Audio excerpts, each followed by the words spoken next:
हरे रामा हरे रामा रामा रामा हरे हरे हरे कृष्णा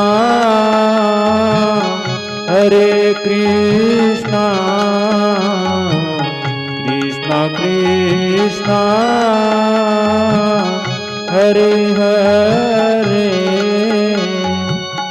हरे रामा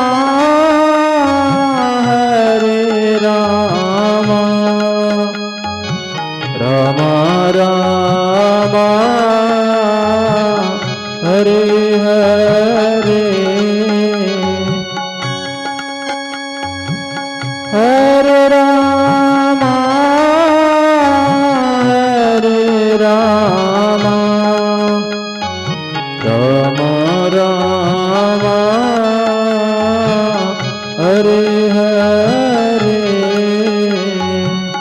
हरे कृष्णा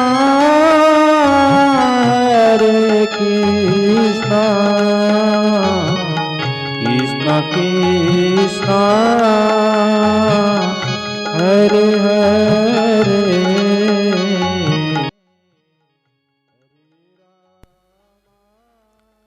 बोलो कृष्णचंद्र भगवान की जय हो। धर्मराज युधिष्ठिर बोले, हे जनार्दन, अब आप कृपा करके आषाढ़ माह के कृष्ण पक्ष की एकादशी का नाम तथा मातम्य क्या है सो सब वर्णन कीजिए। श्री कृष्ण भगवान बोले, हे राजन, आषाढ़ माह के कृष्ण पक्ष की एकादशी का नाम योगिनी है। इसके व्रत से समस्त पाप नष्ट हो जाते हैं और यह इस लोक में भोग तथा परलोक में मुक्ति देने वाली है। हे राज राजेश्वर, यह एकादशी तीनों लोकों में प्रसिद्ध है। मैं आपसे एक पुराणों में कही हुई कथा कहता हूँ, ध्यान पूर्वक सुनो। अलकापुरी नाम की नगरी में एक कुबेर नामक राजा राज्य करता था। वह शिव भक्त था। इसकी पूजा के लिए एक माली पुष्प लाया करता था। इसके विशालाक्षा नाम की अत्यंत सुंदर स्त्री थी। एक दिन वह मानसरोवर से पुष्प ले आया, परंतु कामासक्त होने के कारण पुष्पों को रखकर स्त्री के साथ रमण करने लग गया और दोपहर तक नहीं आया। जब राजा कुबेर को उसकी राह देखते देखते दोपहर हो गई तो उसने क्रोध पूर्वक अपने सेवकों को आज्ञा दी कि तुम लोग जाकर हेममाली का पता लगाओ कि वह अभी तक पुष्प क्यों नहीं लाया। जब यक्षों ने इसका पता लगा लिया तो वे कुबेर के पास आकर कहने लगे, हे राजन, वह माली अभी तक अपनी स्त्री के साथ रमण कर रहा है।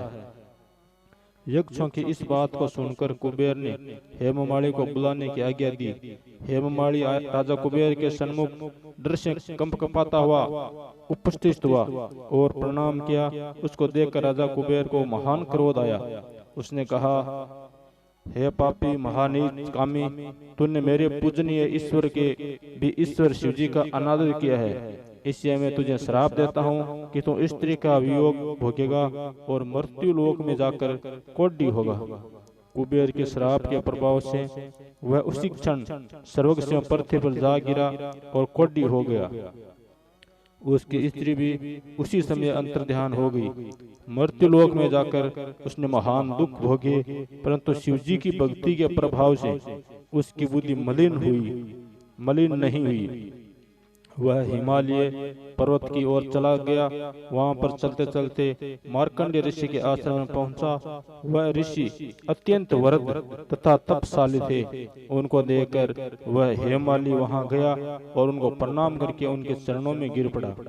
उसको देखकर मार्कंडेय ऋषि बोले कि तूने कौन से कर्म की है जिसे तू कोढ़ी वह महान दुख भोग रहा है। इस पर हेममाली बोला, हे मुनि, वे यक्षदान कुबेर का सेवक हूँ। मैं राजा की पूजा के लिए नित्य प्रति पुष्प लाया करता था।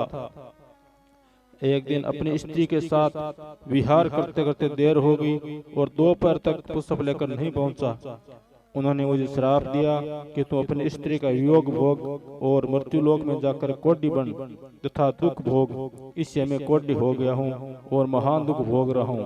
अतः आप कोई ऐसा उपाय बतलाइए जिससे मेरी मुक्ति हो। इस पर मार्कंडेय ऋषि बोले कि भाई, तूने मेरे सन्मुख सत्य वचन कहे हैं, इसलिए मैं तेरे उद्धार के लिए एक व्रत बतलाता हूँ। यदि तू आषाढ़ माह के कृष्ण पक्ष की योगिनी नामक एकादशी का विधि पूर्वक व्रत करेगा तो तेरे सभी पाप नष्ट हो जाएंगे। इस पर हेममाली बहुत प्रसन्न हुआ और मुनि के वचनों के अनुसार योगिनी एकादशी का विधि पूर्वक व्रत किया। इसके प्रभाव से वह फिर अपने पुराने रूप में आ गया और अपनी स्त्री के साथ विहार करने लगा। हे राजन, इस योगिनी कथा का फल 88 सहस्त्र ब्राह्मणों को भोजन कराने के बराबर है। इसके व्रत से समस्त पाप दूर हो जाते हैं और अंत में स्वर्ग मिलता है। बोलो कृष्णचंद्र भगवान की जय हो। हरे रामा